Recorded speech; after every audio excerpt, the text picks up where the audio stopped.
ನಮಸ್ಕಾರ. ಒಂದು ಮರದಿಂದ ಎಲೆ ಅದರ ತೊಟ್ಟು ಕಳಚಿ ಉದುರಿ ಬೀಳೋದು ಪ್ರಕೃತಿಯ ಅತ್ಯಂತ ಸಹಜವಾಗಿರುವಂತಹ ಮತ್ತು ತುಂಬ ಸರಳವಾಗಿರುವಂತಹ ಒಂದು ಪ್ರಕ್ರಿಯೆ.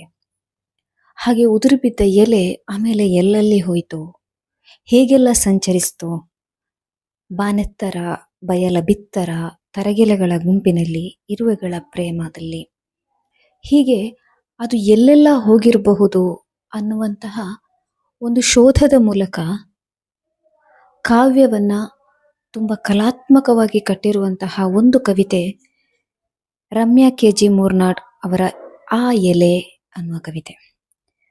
ಇವತ್ತಿನ ಓದಿಗಾಗಿ ನಾನು ಆ ಕವಿತೆಯನ್ನ ಆಯ್ದುಕೊಂಡಿದ್ದೇನೆ. ಆ ಎಲೆ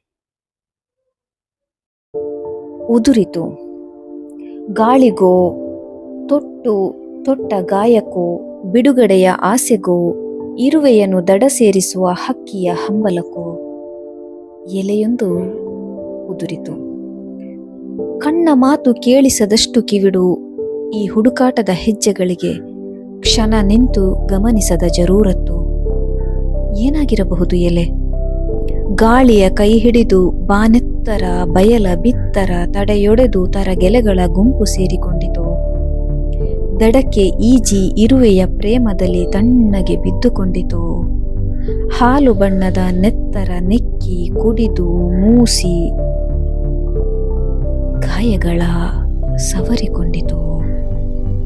ಕುಕ್ಕಿ ಕೆಡವಿದ ಹಕ್ಕಿ ಕೊಕ್ಕಿನ ಬೇನೆಯನ್ನು ನೀರಿನುಂಗುರದಲ್ಲಿ ಅದ್ದಿಕೊಂಡಿತು. ಕೊಳೆವ, ಅಲೆವ, ಅಲೆಯಾಗುವ, ಲಯವಾಗುವ, ಅನಂತವಾಗುವ ಏನದು ಆ ಲೀಲೆ?